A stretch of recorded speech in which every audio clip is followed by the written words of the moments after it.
And we're live. Hi, everybody. This is All Things 3D. I'm Chris, and this is my And co-host. and I'm Mike.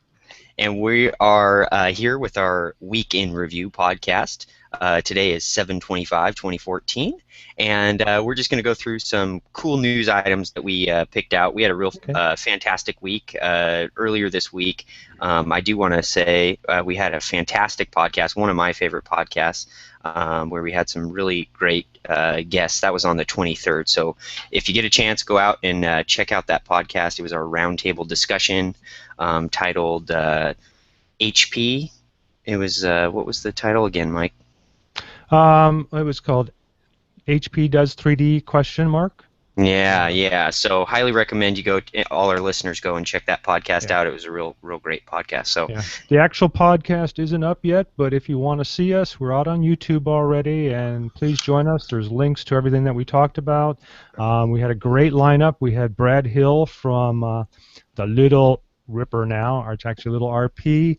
yeah, We had Eric from the Ultimaker Netherlands for the Ultimaker, and we had Steve Hernandez, who creates, I forgot the name of the software, but an Creation excellent Workshop. creation workshop, excellent slicer that if you're into SLA, building your own, or even the Little Ripper that's coming out soon by Brad Hill, excellent piece of software, and he continuously updates it. So that was our guest lineup, and we did talk about a bunch of fun things. Okay, well, the other thing I want to point out is, if you're not catching us live, we are on YouTube now. We have our YouTube channel, All Things 3D, but make sure that you sign up on the Google Plus All Things 3D page, as well as what's that other thing? Twitter, which is All Things 3D Pod. Sign up there because I send out these little reminders to join us every morning at 9:30. We're also going to be making some coffee cups, All Things 3D. So if you want to drink some coffee and join us, both Chris and I will have our own coffee cups. But and then the other one is there's also a Facebook page called All Things 3D. So if you're into that kind of thing, join up, or just go back to the All Things 3D website and join up there, and we'll be sending out reminders of any loud. Uh-huh. What are you saying, that I'm hogging the spotlight there? Okay, well, that's it about the promos for us. Let's get right into the news. And my first item for today is the United States Postal Service. They get a bum rap sometimes because they don't like deliver things on time, and I've been a victim of that. But I think this is kind of cool. And when I first read about it, I said, "Oh, great! Yeah, they're going to be 3D printing and then sending it to it." So, but that's only part of the story. The other thing that they're looking at is seeing it as a big potential. People need supplies. People are going to print things from other vendors and have them shipped to other people. Totally. So they really think that this is going to be a good opportunity. What do they say? 485 million in business ship increase the numbers of 3D printed goods to consumers. So that's not chump change, I guess. And they also talk about the number of vehicles.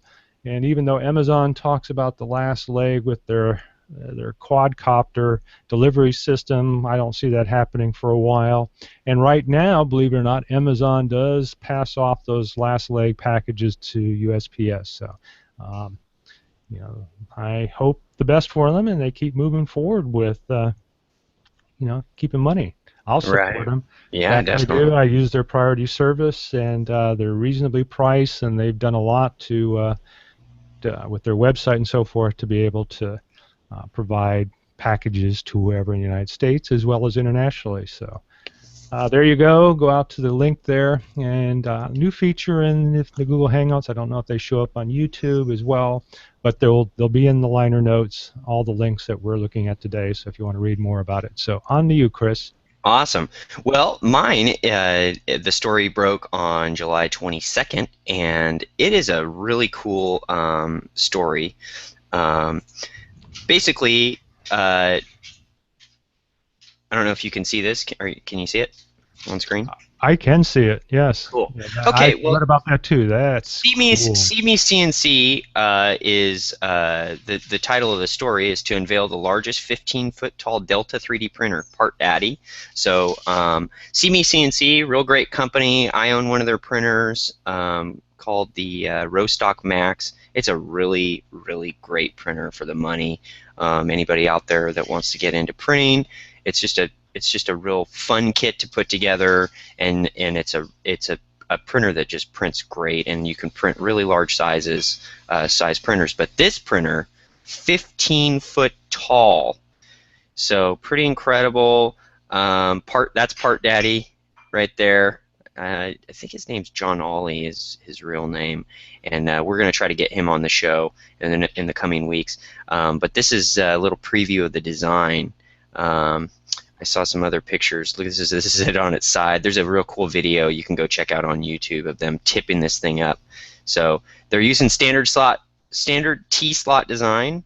Same thing as their Rostock Max, just quite a bit bigger, obviously, and obviously a little bit more robust. The skates on it, each skate I think has 12 bearings or 12 wheels or something. I mean, it's just amazing how big this thing is. So they're working on it.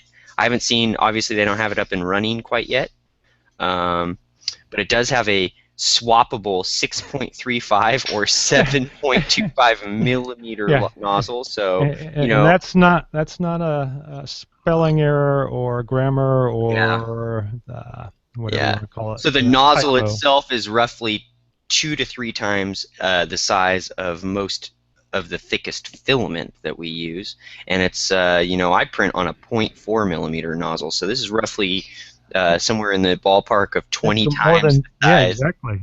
20 times the size for the nozzle. So yeah, really looking forward to seeing the products. I think anytime you're printing this big, I think they went in the right direction with the nozzle size. But what's cool about these designs is they're making them hot swappable, so you can just or swappable, not hot swappable, but you could swap it out. It could be hot if you are trying to swap it when it was still running. Yeah, I think you need to calibrate though. When every time you swap the nozzle, you're gonna have to. That was a joke, Chris. Oh, okay, got it. Oh, and he's saying that they're gonna actually print with plastic pellets. This one is gonna be a pellet printer.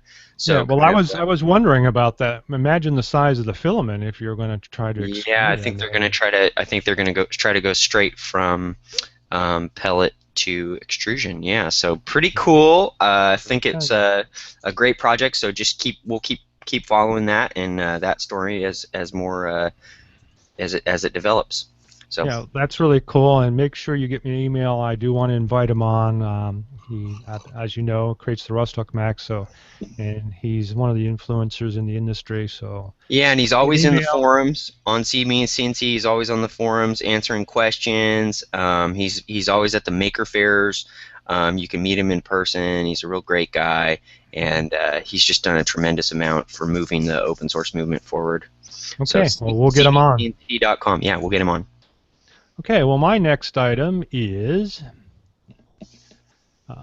Some of you may or may not know, but right now is the week of Comic-Con, and so if you're a comic book fan or in the movies, this is a place where a lot of the newer movies come out and give sneak previews. The other big fancy thing is that they do cosplay, which we're going to talk about a little bit later. But I thought this was kind of neat. It involves Stratasys, Chris's favorite. But I'll scroll down. They, in conjunction with Stratasys and Legacy's Effects, created this monstrosity.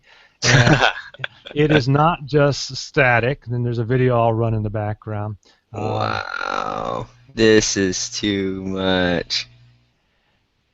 And can you hear that, or is the sound coming through for you? Okay. No. But, well, this was on the Jimmy Kimmel show. There we go. So this thing was moving. My Lord. So they did a skit with this thing. I guess they had one of the actors from the show steering this thing. They brought some kids in, and they played Simon Says with it. So it's cute. So just look for it on YouTube. It was the giant creature on Jimmy Kimmel, and this whole thing, as you can see, is controlled and articulated. But Wow. but the big news here is that this thing was a lot of the parts were 3D printed through Stratasys, and they identified how fast it was in order to create this thing over obviously a few months. But man, so this was at Comic-Con. I don't think that's well, maybe San Diego, but so they go through this, and it's pretty. No, actually, this must be at the Jimmy Kimmel Show, which I think is in Hollywood. But the Those guys are pretty amazing. what the special effects type people? Yeah, Yeah, just what they can come up with in a couple months. I mean, you say a couple months, it's like to try to go from concept to reality. I just would I think totally that would agree take with that. so long. And But Hollywood, they move so fast, Oh, they have to. Well, the other thing is that I didn't, some people liked or didn't like the new RoboCop, but a lot of the outfits were 3D printed there as well. So, it's pretty neat how they're moving forward with this kind of stuff. And check it out. And back to you, Chris. Cool. So my next one is actually really cool. This just popped up. And it is NASA. This is from yesterday. They released 3D printable models of their some spacecraft, asteroids, and planetary surfaces. So if you actually go to nasa3d.arc.nasa.gov, are you seeing the page I'm on now? The NASA page? I am. Awesome. You can actually check out some models that they have released on their website that you can 3D print. They're 3D printable models of satellites, etc. So they're 3D models, and you can print them on your own, which is pretty cool. And they're free. And they're all scaled down to approximately 4 inches is what the article says. I haven't actually had a chance to go in here and download all the models yet. So yeah, if you have got a printer at home and you're a NASA fan like I am, yeah, space kid, definitely. Yeah, but you're a space shuttle kid. I'm a real space kid. You're a moon landing astronaut kid. I'm a Mercury kid. Mm-hmm. But no, I remember when they actually landed, and I have some. Actually, I don't have them. There might be an archive somewhere. I have some black and white high-resolution images that actually came from NASA on that. Super cool. I think it was Apollo 17. What's kind of funny is that back in my day, we got styrene plastic models that we had to go out and buy, and I built one of the first service module, command module, and the lunar modules back when I was 8 years old. So it's kind of neat now you can get the same kind of models and just print them yourself. So yeah, definitely. Yeah, and they come in either Blender files, it looks like, or STL files. So again, it's nasa3d.arc.nasa.gov, and Michael definitely put it in the podcast liners, the link to the resource. In fact, if you're watching this live, which we have nobody right now, I don't know if they'll show up on YouTube, but again, I will put them in the show notes later. And pretty cool. So hey, thanks on that one. I knew you were going to grab that, so that's why I didn't. So I'm going to move on to my next one. I thought this was something else, but I still think it's a cool idea. And if you can see it on my screen, essentially, somebody's created a little doodaddy that allows you to fuse filament. So let's say your filament breaks for some reason. A lot of times that means you're going to have to stop your print and then restart it. And what this thing allows you to do, if it breaks prior to it actually getting in the extruder, you can just fuse it and continue moving. Beautiful. Well, or if you're going to change reels, you have a little bit left on one reel. Yeah, well, that's the point they're making. Or if you wanted to change color, instead of having to stop it and load and unload, you just literally cut and then splice in the new one and keep moving. Awesome. So what are they? It's going to be $80, which seems a little pricey, but a lot of things when you don't make a lot of them aren't cheap, but Mm-hmm. still it's reasonable if you're into that. I think I'm going to get something like that. That's kind of cool. Um, the other thing I was hoping this thing would do, and it doesn't, is something that I like about the new MakerBots. Um, Not that I want to get a new MakerBot, but one of the features they have is they have a sensor that will let you know by either pausing and actually send out to your phone that your filament broke, because it doesn't see it in the guide path anymore. And I'm thinking of doing something similar as a as a little siding where you just take an opto isolator and just bring a channel around it, and while it's flowing, you have an opaque blockage which will prevent the signal coming through, and you can send that to an Arduino and probably send it back into one of the control lines on your slicer board, and or your motherboard, whatever we want to call it. Um, geez, losing my thought here. But essentially, you can identify it and then be alerted and pause your print so you don't have a completely ruined print, which I've had on a couple of occasions. So somebody hasn't come out with that yet. I don't know if there's a patent that holds you from doing so, but I think You mean a sensor that is essentially a sensor that's identifying if you're out of material? correct. Got it. And you just put a little driver circuit into it and feed it back into the Arduino on your either a Marlin or whatever type of controller boards on your printer, and then it will automatically pause it. A few lines of code. I think it would be pretty cool. I'm going to do that because it frustrates me. I've gone through great lengths to ensure that my filament doesn't snag, but actually we'll run a little demo here. But it shows you here in this case they're fusing it, but I would think with something like this, just add that little opto isolator along with it, and you'd have a full package. So maybe I'll suggest that, and they could add that to it, or you could just add on to it, off to the side there, the little opto isolators. You can immediately fuse and detect. So cool idea. I'm going to go out to Indiegogo and order one if it's not too late. As mentioned before, I get into these things at the last minute, and I always lose out. So. Maybe, August 6th. So maybe I was running till August 6th. So Wow. head out there. So that's kind of cool. Okay, back to you, Chris.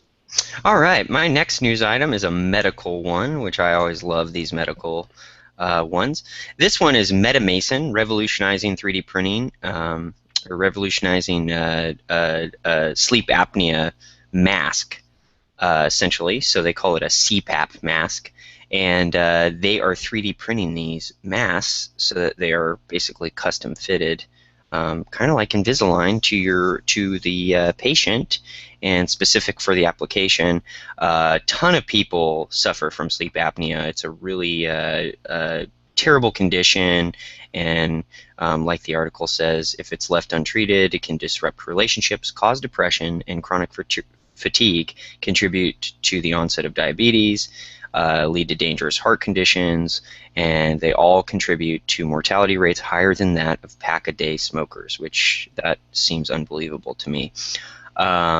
So they have this mask that they are 3D printing to help relieve sleep apnea, which is, I know people personally that have suffered from sleep apnea their whole lives, and it just, it sucks for them. So what they're doing essentially is taking a scan of the lower half of your face, it looks like, or your full face, and now it looks like this is just with standard Connect software. Then they're able to make a fitment and then print you up a custom model for a CPAP mask.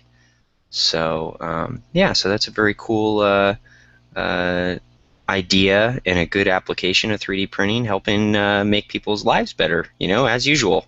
So, yeah. Hey, well, that's pretty cool, Chris. And I'm going to segue into a couple items. I'm going to run them together. So if you don't mind, I'm going to take about the next 5 or 7 minutes to talk. But one of the things is I think they've approached me, as I've mentioned a couple times now, my ongoing project has been a product called 4Eyes. And they are looking to actually get a version of it so that they can introduce even better scans. And as you mentioned, they're using Connect, and I also think they've got a Structure.io. on that note, with the thank of my friend Chris there and his Fortis 250, I have a prototype to show you of the case for either an iPhone 5S or the iPod. I've got it on a little mount here, but it's completely handheld, and I think we now hold the record for the smallest full embodied 3D scanner. Wow. Okay, and what's nice about this is that unlike some other scanners where they still have to be umbilical corded to a PC, this is fully self-contained. You can either use the onboard software if you've got an iPhone 5S or a more powerful iPhone, or you can use an iPod Touch along with SeeMeCNC, and your umbilical cord would be Wi-Fi. So it's still completely independent, and the screen itself provides a visual guide as far as your scanning. So think of it like a paint roller, and that's how you would actually work with it. I've got a cover over it now. I'll remove it, but here's the prototype of the 4 Eyes, which is a close-up optical system to give you even more resolution, and you saw some of the prints earlier. And something else that some people may not have seen. First time, Chris. Yeah. Let me take off the 4 Eyes so you can see it. It's a pretty unbelievable system, I do have to say. Mike has done a tremendous job on this whole product. So let me get back to it real quick. Notice something different there, Chris? It's the 3D Systems version. Exactly. So Kevin from 3D Systems sent me a pre-release version so I could check out 4 Eyes with it. So this is what theirs looks like. The Structure I/O is in kind of a silver finish and a blue. This is kind of a gun metal finish, which I kind of like. And my case is going to have it's hard to just see here. Actually, I'll show you this other case. It's going to have a rubberized red finish in it. This is still a prototype with a black, so it'll be a kind of a red and black. It's kind of my favorites. But it could be customized if you want it. So I'll have a case structure available as well as the 4 Eyes probably in the next few weeks. But I'm going to move on to my product of the week and then into the project. And that is... it's called Itzy's 3D, and this is an application by a let's see, I know the guy's name, Victor, and I don't think he's actually, I don't actually know where he's at, but what he's done, and here's the two things that have kind of prevented the SeeMeCNC, well, that's one of the software applications, the Connect type 3D scanners from really taking off is, one, the resolution of the textures have been poor, as well as the mesh itself. It looks more like a clay object, and the textures are pretty crude because they're only like 640 by 40. In fact, the original Connect was 320.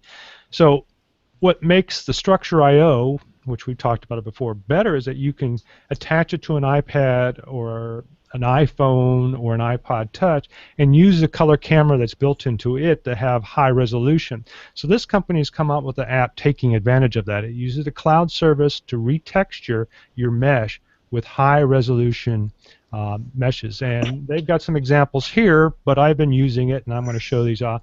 One is somebody close to me. And notice how it is basically photorealistic. Now the meshes are about 50,000 faces or polys, which is not huge. It's like gaming quality, but it's the textures itself that make a difference. So one of the things I'm going to be working with Victor on is introducing a higher poly count along with the high textures, so you get the best of both worlds.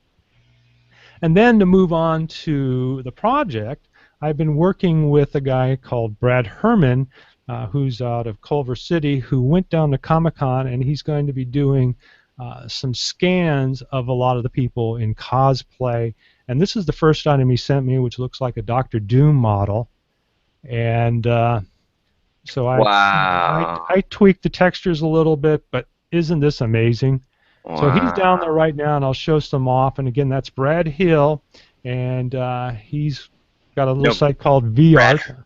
Brad I'm Herman. sorry, I apologize, Brad Herman, and yeah, so this is the kind of quality that you can get using it sees the structure, and he's going to be trying out, I think, the 4 eyes to get even better meshes. So if you wanted to print these items, so here's his site.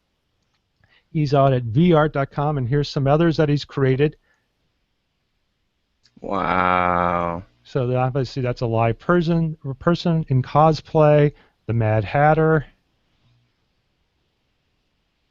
and hang on, let me zoom in on it. I've now realized that each of these are independent. So, but notice that in post he could probably bring the textures in. What I did is I ran an unsharp filter and brought up the saturation a little bit back on the Dr. Doom, which I think gave it a little bit crisper. But just having people come up, it takes probably, at least in my case, to do mine, about 30 seconds to a minute, because you essentially have to go around the person and scan them. But it's all mobile.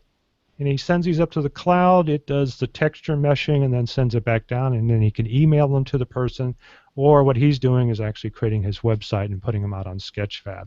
So, there's going to be a lot of fun ideas with the structure sensor or the iSense and a lot of the accessories and applications coming out for it. So I can just see a great boon in the medical. You'll be able to have one of these scan a person, like you said, custom fit products to a person's face, scan a limb or body to create custom orthopedic shoes or splints or something. So now we live in a customized age, and then we have the ability to custom print. So it's pretty cool. So here you can get in, if you email him, he'll be alerted to all the scans. Let's see if we go to the About page. So there he is, Brad Herman. And then if you want to contact him, he's got a contact page.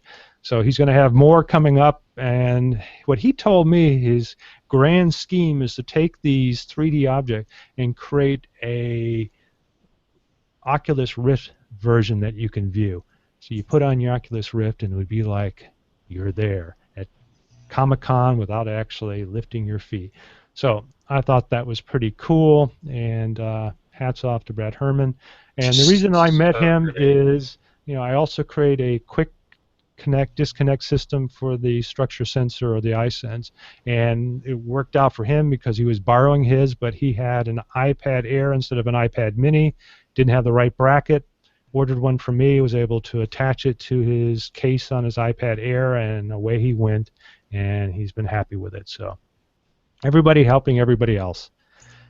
Okay, well, that's it for me. I will bring it back to you, Chris, and then we can wrap it up for today. All right. Well, one more note for our listeners that I thought that I just wanted to mention, give an honorable mention to, is something. If you have a 3D printer at home and you want to print something fun, I'm going to print this today. It's a build your own jet engine GE put up on Thingiverse. I know a lot of people are kind of steering away from Thingiverse because some controversy going on right now, but however, they have this on here along with a complete how-to guide. So if you go to MakerBot's Thingiverse, so thingiverse.com, and you just search GE's profile, you'll find this jet engine, hand crank jet engine, which is a pretty fun project, probably to put together with your kids or whatever. So I thought it was worth an honorable mention. But other than that, I think we're done with our news items for the day. Well, let's bring something else up. What was it called? Remember we had Eric on, and he mentioned Umagine. Do you remember that? Yeah, I did. So again, if you head out to our roundtable discussion, but I'll bring it up real quick. So if you want an alternative to Thingiverse, you might want to try out Umagine. There's a growing number of people going on to Umagine. Definitely is a great alternative to Thingiverse. Yeah, and I think whether you're upset over the controversy with MakerBot or not, I think Thingiverse is definitely pioneered the way for repository for models. I think they have one of the best repositories still. And but you imagine yet another one. I think it's just good to take these power structures and breaking them up, into multiple, the more the merrier. The more repos we have, the better off we are. So yeah, Imagine definitely has some great models on there that you can't find on Thingiverse. Same thing for Thingiverse. They have models you can't find anywhere else.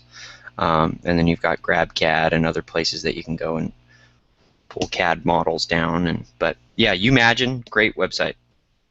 Yep. So yeah, as you mentioned, there are other places to go as well. So if Thingiverse you want to stay away with, there's other things. Okay, Chris, why don't you wrap it up?